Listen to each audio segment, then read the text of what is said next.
Assalamualaikum warahmatullahi wabarakatuh dan salam sejahtera. Baiklah, pada hari ini kita akan belajar bab 4 lakaran untuk tingkatan 1. Okey, untuk tajuk hari ini kita akan pergi kepada tajuk pengenalan lakaran perspektif. Yang kedua, perspektif satu titik. Bersama kamu pada hari ini adalah Cikgu Hafiz.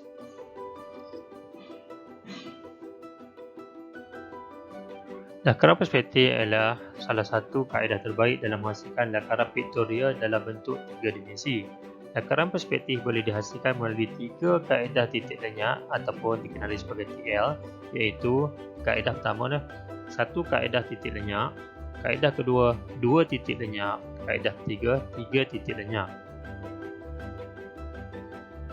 Baiklah, di sini adalah contoh pandangan perspektif. Yang pertama adalah lakaran perspektif 1 titik lenyap. Yang kedua, lakaran perspektif 2 titik lenyap. Yang ketiga, lakaran perspektif 3 titik lenyap daripada pandangan bawah. Kemudian yang keempat, lakaran perspektif 3 titik lenyap daripada pandangan daripada atas. Terdapat 3 elemen penting untuk menghasilkan lukisan perspektif. Elemen tersebut ialah garisan bumi, garisan ufuk dan juga titik lenyap.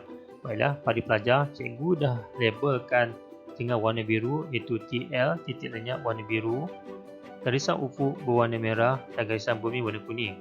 Baiklah, kita tengok. Okey, ini adalah gambar contoh lukisan perspektif satu titik. Garisan-garisan yang membentuk perspektif iaitu garisan bumi, garisan dasar berdirinya sesuatu objek. Okey, ianya berada pada bahagian bawah. Garisan ufuk, garisan kelihatan memisahkan objek daripada langit. Okey, dia mengufuk mendatar. Titik lenyap, titik selari dengan garisan ufuk yang diunjukkan ke arah hadapan di garisan bumi bagi membentuk pandangan perspektif. Titik lenyap merupakan titik satu di mana objek yang menyentuh titik ini tidak kelihatan lagi. Okey, titik lenyap ni ibaratkan bahagian yang hilang daripada pandangan. Bahagian hadapan paling besar, kemudian ianya akan hilang pada satu titik lenyap. Baiklah pelajar, ini adalah contoh di mana titik lenyap, garisan ufuk dan juga paras bumi di dalam sesuatu lukisan perspektif. Cuba pelajar-pelajar perhatikan macam mana bahagian hadapan paling besar, kemudian diikuti dengan bahagian belakang paling kecil. Garisannya semua bermula daripada titik lenyap mengunjur ke bawah ke bahagian garisan bumi. Di bawah adalah contoh di mana lakaran perspektif dilakukan dalam bentuk 3 dimensi untuk insan dalaman. Lukisan perspektif menggunakan kaedah satu titik. Baiklah, kita akan tengok teknik melakarkan perspektif satu titik lenyap. Baiklah, lakaran pertama, kita akan buat kotak daripada satu titik lenyap. Baiklah, titik lenyapnya berada di sini. Kemudian, kalau ikutkan daripada lakaran ni, mesti ada garisan ufuk. Cikgu lakarkan garisan ufuk. Kemudian, ini akan menunjukkan daripada titik lenyap dia akan diunjukkan kepada garisan bumi. Garisan bumi di sini, garisan bumi di sini, garisan bumi di sini. Dah siapkan pada bahagian hadapan. Apabila selesai, dah siap semua. Akan hasilnya kotak. Seterusnya, ini adalah hasil daripada garisan satu titik lenyap, di mana pada bahagian hadapan besar, kemudian diikuti pada bahagian hujungnya akan mengecil dan hilang pada satu titik lenyap. Begitu juga sama juga dengan lakaran yang terakhir ini, hilang dalam satu titik lenyap. Baiklah para pelajar, seterusnya kita akan pergi berteknik melakarkan lakaran perspektif satu titik lenyap. Langkah 1, gunakan satu garisan ufuk ataupun GU dalam bentuk garisan mendatar. Seterusnya langkah kedua, tandakan satu titik lenyap TL di atas garis ufuk GU.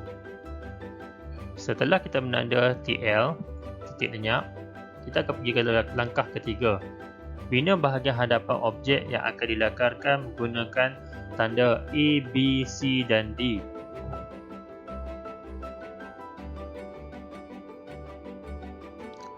Langkah keempat, binakan semua garisan unjuran ke belakang melalui tanda A, B, C dan D menuju ke satu titik lenyap TL.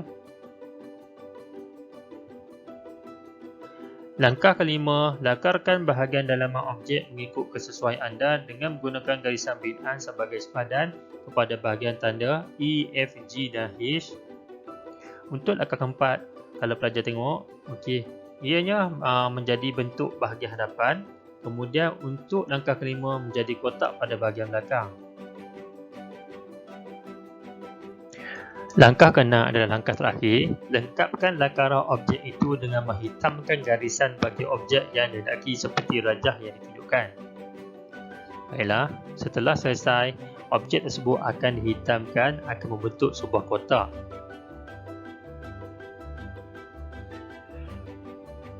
Baiklah, syabas diucapkan kepada para pelajar. Harap pelajar telah faham macam mana cara untuk membuat perspektif satu titik. Baiklah, untuk yang seterusnya, cikgu rasa kita akan buat ulang kaji simulasi kasar perspektif satu titik. Masih ingatkan lagi pelajar-pelajar, terdapat 3 elemen penting di dalam perspektif satu titik. Yang pertama sekali adalah garisan ufuk. Cikgu dah buat. Ditandai sebagai GU. Kemudian garisan bumi pada bahagian bawah ditandai sebagai GB. Langkah yang seterusnya, cikgu akan tandakan titik lenyap. Satu titik, kemudian ditandai sebagai TL. Baiklah, langkah yang seterusnya, masih ingat lagi tak pelajar? Ya, betul. Kita akan buat satu bentuk kotak pada bahagian bawah sekali pada garisan bumi. Kemudian ditandai sebagai A, kemudian B, C dan juga D.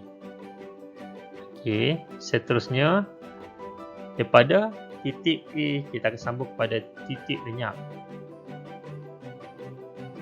Seterusnya titik lenyap disambung kepada B. Seterusnya titik lenyap disambung kepada D. Maka terhasillah unjuran yang ringkas. Seterusnya kita akan tandakan pada bahagian belakang. Untuk kotak pada bahagian belakang. Seterusnya kita akan labelkan dengan E, F, G dan juga H. Selesai. Kita dah dapat bentuk kotak sebenarnya. Bila dah selesai, yang tadi kita buat sebagai garisan binaan, itu garisan yang tak berapa nampak. Kita akan lakarkan, kita tekan sikit garisan pada objek. Menggunakan pensel juga, tapi kita tekankan. Cikgu buat secara lakaran kasar. Seterusnya, seeloknya pelajar-pelajar boleh gunakan pembaris. Selesai. Kita dah buat objek kotak. Inilah titik lenyap perspektif satu titik. Baiklah, ada pelajar tanya, boleh tak kita guna satu titik lenyap ni untuk objek sebelahnya? Pelajar, tak ada masalah.